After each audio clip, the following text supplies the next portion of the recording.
Pour connaître nos droits et les faire valoir, informons-nous sur conseilnational.fr.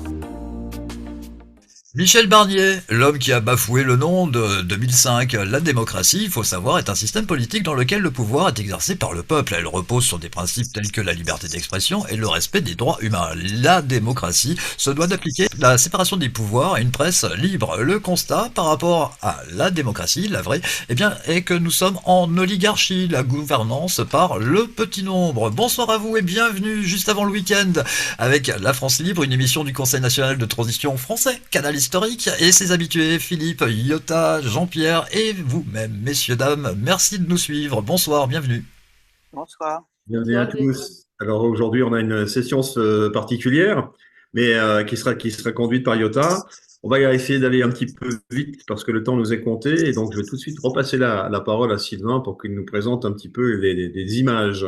Ouais, on va regarder l'actualité en images tout de suite, si vous voulez bien. Michel Barnier. Nous voici avec Michel Barnier, Premier ministre. Michel Barnier, un homme lisse, sans humour, qui préfère les salons du pouvoir à la volonté du peuple. Car c'est lui qui a participé à la trahison du vote de 29 mai 2005. Il a préparé le oui, et lorsque le non est passé, il a mis en place, avec d'autres, dans quelque chose qui s'appelle le groupe Amato, le traité de Lisbonne, qui avec les amendements a repris le traité constitutionnel européen, bafouant la volonté du peuple français. Donc c'est pour cela que Michel Barnier est dangereux, car nous sommes à un moment de l'histoire où l'Europe se soumet à la politique atlantiste, à la politique de l'OTAN, au moment précisément où la paix est menacée dans le monde. Donc Michel Barnier est un candidat dangereux, sous ses airs, d'homme du monde. C'est un candidat dangereux parce qu'il représente cette allégeance au système de l'OTAN, à l'Europe de l'Union européenne, et qu'il espère pouvoir réunir dans cela le vote du Front National, car il est très dur sur l'immigration. Et peut-être nous parlera-t-il de proportionnel. Donc le danger est là, d'avoir en France, on ne sait pas pour combien de temps, mais d'avoir en France mis en place quelque chose qui est en accord avec le président de la République, qui sont tous deux pro-européens et pro-OTAN, quelque chose qui s'avérera extrêmement dangereux dans l'époque actuelle, au moment où l'Europe essaye d'imposer à la France l'austérité sociale avec sa procédure de budget excessif. Donc je dis, dissipons cela, battons-nous pour la paix par le développement mutuel dans le monde, et pour une bataille en France de la production, de l'éducation, de l'alimentation et du service public. Voilà ce que j'ai à dire sur cette nomination de Michel Barnier. Michel Barnier, notre nouveau premier sinistre. Alors, Monsieur Cheminade, qu'on vient de voir, je crois, il a des accents gauliens pour nous faire croire qu'on est encore en république démocrate ou en démocratie républicaine, je ne sais pas comment dire. C'est-à-dire qu'on peut encore réagir face à un homme dangereux. Il a décrit pourquoi il était dangereux. Alors nous, on dit au sein du CNTS/CH que Monsieur Cheminade, malheureusement, ne nous envoie pas dans la bonne direction, car la bonne direction, c'est celle du rétablissement total de la démocratie. En dehors de ce chemin, il n'y a pas de salut, ou quasiment pas, pour essayer de faire en sorte que les dangers disparaissent, en tout cas le danger dont il a parlé, et tous les autres qui sont afférents et qui y sont rattachés. Donc le sujet de ce soir, c'est ça. Me permets de le lancer ou tu le lances, Sylvain? Je vais me faire un plaisir de le lancer. En fait, on a vu ce monsieur qui pratique la désinformation et on appelle ça l'opposition contrôlée. Les moyens de contrôle de l'oligarchie, c'est notre sujet de ce soir. Les moyens de contrôle de l'oligarchie. Alors c'est le thème qu'a bien voulu aborder ce soir avec nous Iota, et on lui laisse la parole. Bonsoir Iota. Alors, les amis, est-ce que vous savez ce que veut dire le mot oligarchie? Le petit nombre. Le petit nombre. Oui, celui qui nous gouverne, nous, le peuple. Voilà. Donc, le mot oligarchie est un mot utilisé en politique, pas dans un autre domaine.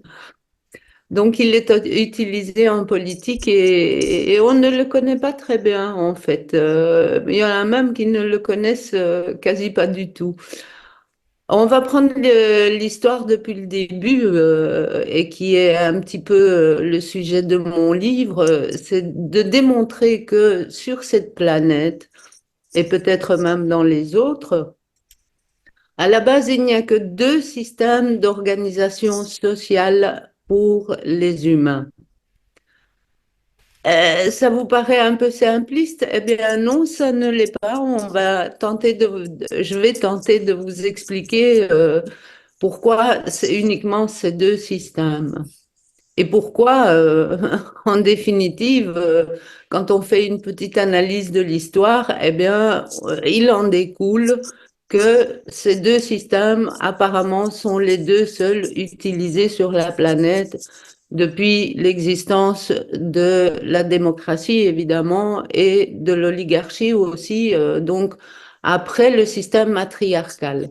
Jusqu'au système matriarcal, comme je vous ai déjà dit, il n'y avait pas de notion de pouvoir et donc ni la démocratie ni l'oligarchie existaient. Ils prenaient les décisions tous ensemble et c'est comme ça que ça se passait pour les communs et la politique dans ce temps-là.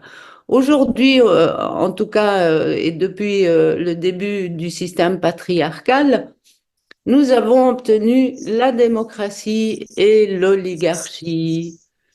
L'oligarchie, c'est, comme disait Sylvain tout à l'heure, la gouvernance par le petit nombre. C'est-à-dire que au gouvernement, nous avons soit un roi, soit des partis politiques, soit toujours en tout cas un petit nombre, qui est vraiment l'opposé de la démocratie, puisqu'en démocratie, c'est le pouvoir des citoyens et tous les citoyens décident ensemble. Et donc voilà pourquoi, et c'est le sujet de mon livre, comme je vous ai dit tout à l'heure, pourquoi il n'y a que deux systèmes sociaux sur la planète. Et ces deux systèmes sociaux sont très clairs quand on fait une analyse. Une analyse pour dire que à l'époque de la démocratie, donc de la création et aussi l'historique du livre, les deux systèmes d'organisation sociale étaient très, très clairs. Les gens savaient à quel système ils avaient affaire. Que ce soit les deux, hein, puisque les deux ont existé de tout temps. Donc, et on a cette division. Et maintenant, on va expliquer c'est quoi l'oligarchie, puisque l'oligarchie, elle nous explique qu'elle a des rois, qu'elle a des partis politiques, qu'elle a différentes méthodes pour appliquer une politique sur un peuple. Et on a tendance à croire que bon ben c'est notre roi qui dirige, comme on a tous eu des royautés, on connaît très bien les royautés. On a tendance à croire que l'oligarchie, quand on a une royauté, c'est notre roi. Et en fait, derrière le roi, il y a toujours quelqu'un d'autre. Moi, je Oui, dirais, Iota, que l'oligarchie, en fait, c'est la main qui manipule la marionnette qu'est le politicien. voilà, exactement. Donc, quand on voit Pet God, le film qu'ils ont fait aux États-Unis, le dessin animé, on voit très bien des gens qui manipulent des marionnettes et on voit très bien que c'est Bush, c'est Macron, c'est tous ces politiciens-là, on voit bien que c'est des marionnettes et qu'il y a d'autres gens derrière eux. Et donc, qu'est-ce qui se passe en oligarchie? Donc, en démocratie à l'époque athénienne, c'était très clair, l'oligarchie était un système à part entière et la démocratie était un système à part entière. Qu'est-ce qu'on a tendance à nous faire croire aujourd'hui? Eh bien, qu'on est en démocratie, évidemment. Et donc, quand on nous dit que nous sommes en démocratie, évidemment, pratiquement, nous ne sommes absolument pas en démocratie, puisqu'en démocratie, il y a un statut, il y a un fonctionnement, il y a une manière de fonctionner. Et les petites différences, par exemple, c'est que en démocratie, on utilise les tirages au sort. On n'utilise pas l'élection comme on l'utilise en oligarchie. Et donc, j'avais envie de parler un peu plus de l'oligarchie aujourd'hui, justement parce que on ne la connaît pas bien. Avant l'oligarchie, à l'époque de la Grèce antique, elle avait un visage découvert. Elle n'était pas à l'arrière-scène. Elle fonctionnait politiquement à l'avant-scène. Oui, Philippe? Oui, quand même, pour faire cette parenthèse, est-ce que dans la Grèce antique, les citoyens donc étaient conscients que cette oligarchie pouvait leur être invisible? C'est-à-dire qu'ils connaissaient certains rois, mais ils ne savaient pas qui était derrière le roi, ou alors est-ce qu'ils le savaient? Non, c'était très clair. Tous les rois étaient très clairement, on savait qui avait les rois, les magistrats, les conseillers, comme tous les rois, hein, et même tous les ministres. Donc, un roi n'est jamais tout seul hein, à gouverner. Il a toujours ses conseillers, ses magistrats et tout, et toute l'oligarchie qui est derrière. Et donc, comme disait tout à l'heure Sylvain, pour faire la comparaison, c'est des marionnettes, même les rois. Euh, D'ailleurs, aujourd'hui, vous, en France, vous avez tendance à parler de Macron comme un roi. Et donc, mais on sait très bien que Macron est manipulé par derrière. Ce n'est pas Macron tout seul qui prend les décisions. Donc, on pressent qu'il y a un gouvernement derrière Macron. Et c'est l'arrière-scène. Et c'est ça qui se passe aujourd'hui, c'est que aujourd'hui, l'oligarchie n'a plus le visage qu'elle avait avant. C'est-à-dire qu'elle a mis en avant des moyens pour nous endoctriner, pour nous séparer, pour que nous n'obtenions jamais la démocratie. Pourquoi? Parce que eux, ils perdraient leurs privilèges et ils perdraient le pouvoir et Dieu ne serait pas d'accord puisque c'est Dieu qui décide que c'est eux qui doivent gouverner. Il y a un bel exemple à donner, je pense, Iota, c'est le langage qui a été totalement travesti, notamment quand on utilise le terme empathie. Est-ce que tu pourrais nous en dire un petit peu plus par rapport à ça? Attends, Sylvain, le mot empathie, Oui, on je pourrait sais. en parler à la fin si tu veux, mais il faut pas que je perde le Ça veut fil pas de. dire du tout ce que l'on sait actuellement. Ça veut dire l'inverse. Voilà, j'ai résumé. Vas-y, Iota. Oui, oui. Évidemment, hein, il y a tous les mots ont été changés, retournés. On ne peut pas, on ne peut plus avoir un dialogue clair, tout comme d'ailleurs l'oligarchie qui n'est pas claire aujourd'hui. On ne sait pas. On a parlé des oligarques russes, mais on sait très bien que c'est pas les entrepreneurs russes. Ils prennent bien sûr des décisions aujourd'hui, ils sont à des postes importants, mais ils ont quand même toujours à l'arrière tout le groupe d'oligarques qui n'apparaissent pas et qui prennent les décisions politiques et qui les dispatchent. Et donc, eux, on ne les connaît pas. Donc, Poutine n'est pas un oligarque à lui tout seul. Poutine est une marionnette de l'oligarchie. Et donc, derrière Poutine, il y a encore d'autres gens. Et puis, si vous voulez, on peut grimper la pyramide, hein, parce que en oligarchie, on ne sait pas où ça s'arrête. On sait qu'il y a des familles qui nous gouvernent, on sait qu'il y a des très gros entrepreneurs qui nous gouvernent. Paradoxalement, c'est toujours pas l'oligarchie, ça reste toujours leur marionnette. Et donc, vous voyez où je veux en venir, c'est que les moyens que l'oligarchie utilise pour nous séparer, nous diviser et que nous ayons des opinions différentes et que nous nous concentrions sur des idéologies plutôt que de nous occuper de nos communs, qui est le vrai but de la démocratie, eh bien non, ici, il faut qu'on soit séparés, divisés, qu'on ait des rois, qu'on ait des partis politiques, qu'on ait des équipes de football, même de la musique, même des films. Enfin, ça va un peu dans tous les domaines. Aujourd'hui, c'est même venu dans notre assiette avec les vers de terre qui veulent nous faire manger. Enfin, voilà, on reçoit des directives et on ne sait pas d'où elles viennent, en fait, ces directives. Et donc, c'est cette oligarchie qui gouverne en définitive le monde. Et encore, je le rappelle, ce n'est pas Klaus Schwab non plus. On a comme ça la pyramide oligarchique où en haut de la pyramide, on a un œil et ben, c'est cet œil-là, la vraie oligarchie, puisque c'est cet œil-là, d'ailleurs, il se retrouve sur tous les billets les billets de dollars américains, on a des symboles aussi dans les euros et tout ça. Donc, on a cette oligarchie qui est présente partout, tout le temps, qui parle de démocratie jour et nuit, mais qui est totalement absente de la scène politique. Donc ça, c'est quelque chose que les gens doivent comprendre.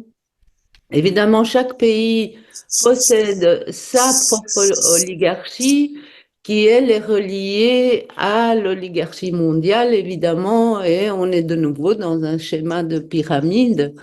Et c'est ainsi que fonctionne le gouvernement en oligarchie. Donc, par opposition à la démocratie, on a cette oligarchie qu'on ne sait pas définir puisqu'ils nous mettent des rois, des partis politiques et différentes choses. On se dit que c'est très difficile pour nous de reprendre le pouvoir à l'oligarchie. Pourquoi est-ce que c'est difficile de reprendre le pouvoir à l'oligarchie? D'abord parce qu'on ne sait pas vraiment qui sont ces gens-là. En plus, ces gens-là possèdent une technologie que nous ne connaissons pas. Nous ne connaissons que la partie visible de l'iceberg de la technologie aujourd'hui. Et donc, voilà, nous sommes un petit peu dans un... Comme si on avait un chemin et qu'on avait deux routes qui se séparaient et qu'il fallait décider de quel côté aller. Et donc, oui, Jean-Pierre, voilà. Oui, j'aimerais savoir donc les moyens de contrôle qui existaient en Grèce et peut-être que nous pourrions appliquer maintenant par rapport à cette oligarchie dont tu parles. Les moyens de contrôle que nous pourrions avoir.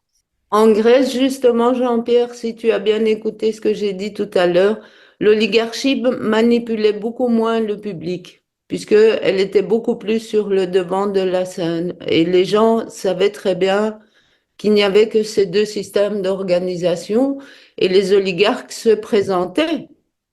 Les gens savaient qui ils étaient. Et donc, aujourd'hui, on ne peut pas faire ça puisque on ne sait pas, on ne connaît pas vraiment le visage de l'oligarque. Donc, l'oligarchie ne précise pas que c'est une personne qui se trouve au gouvernement et qui dirige tout un peuple. L'oligarchie veut dire le petit nombre. Ça veut dire ils peuvent être deux, ils peuvent être trois. En tout cas, par rapport à la démocratie où c'est tout le monde qui décide ensemble, à travers les votes évidemment, eh bien, c'est l'opposé. Là, ils ont le pouvoir par héritage et ils sont très très peu. C'est pour ça qu'on dit le grand nombre, le petit nombre. Pour ceux qui ont lu le livre, je parle souvent du grand nombre et du petit nombre.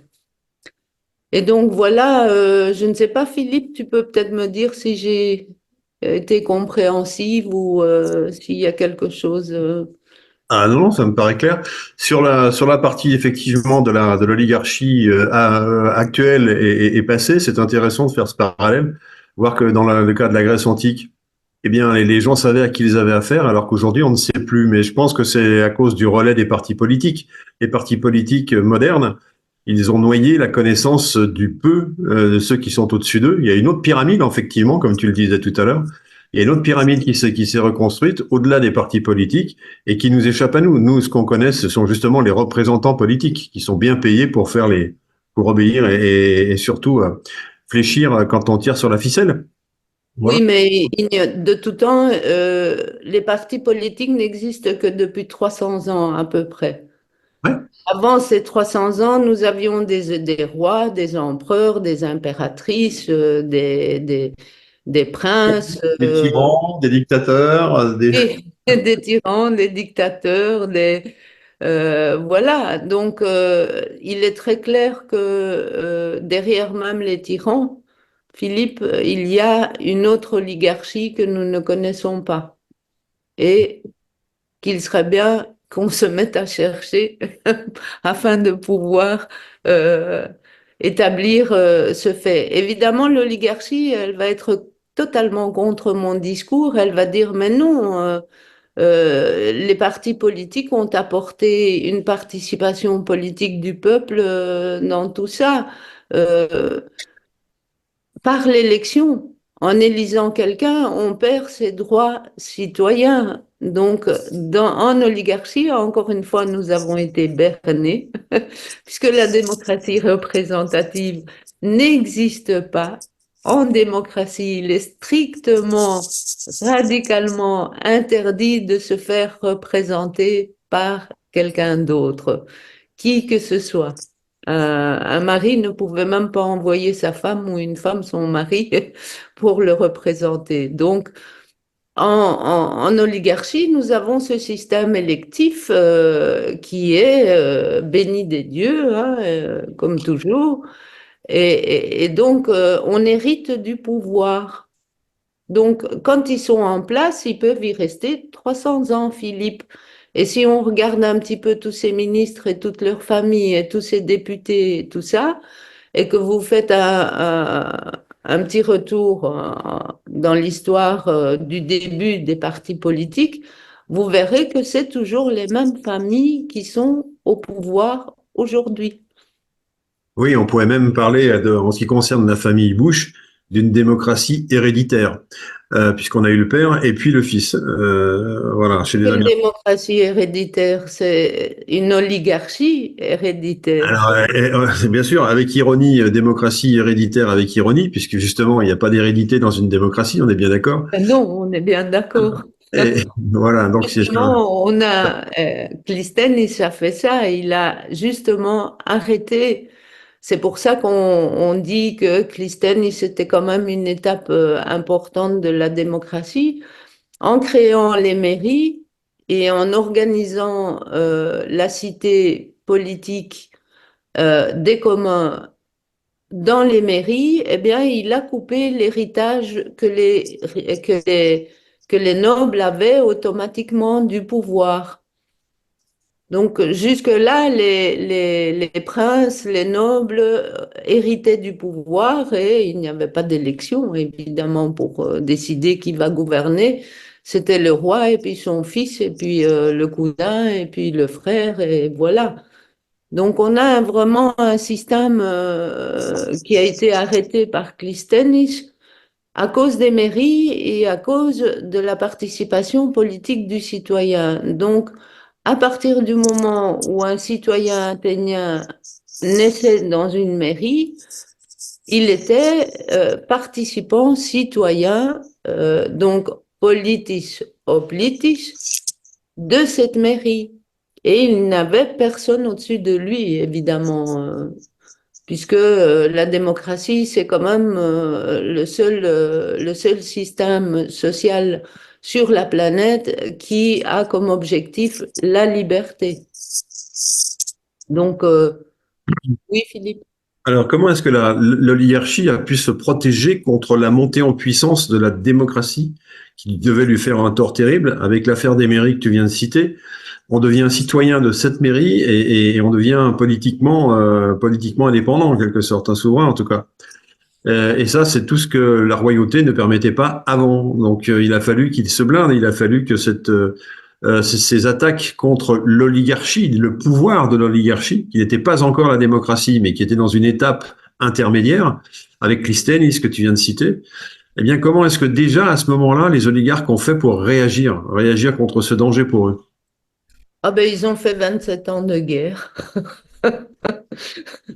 Ils ont fait 27 ans de guerre. Il fallait absolument détruire de la face de la planète ce système démocratique qui leur enlevait tous leurs privilèges et toutes leurs pyramides.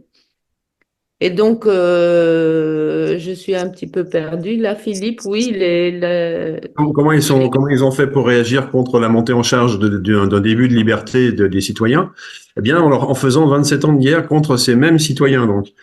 Donc c'était une guerre civile, hein, en l'occurrence. Mais il serait plus important de raconter comment les citoyens, par quels moyens les citoyens ont fini par obtenir la vraie démocratie en moins 462.